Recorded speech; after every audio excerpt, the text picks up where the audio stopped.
তাআলা। সূরা তারাবি পড়া বেশি উত্তম নাকি খতম তারাবি পড়া উত্তম?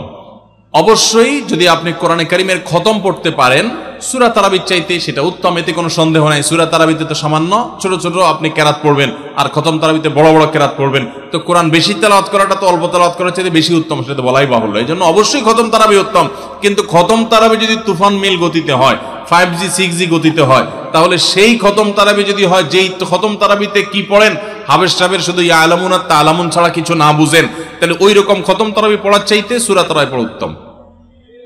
কথা কি বুঝতে পারছেন? যদি হাবেশ সাহেব মাঝখানে কি পড়ে কিছুই বুঝেন না, শেষে শুধু ইয়ালামুন আর তালামুনের টান দেখে বুঝতে পারলেন যে এখন রুকুতে যাবে, তাহলে এই তারাবি পড়া আর না পড়াতে কোনো পার্থক্য নাই। অনেক জায়গাতে এরকম তারাবি পড়ে, ওই যে সোশ্যাল মিডিয়াতে কিছু কিছু ভিডিও পাওয়া যায়, হ্যাঁ, দেশের বাইরের, যে এমন গতিতে তারাবি পড়ে যে আপনি 3 আয়াত পড়তে না পড়তে তার 1 রাকাত শেষ। এগুলা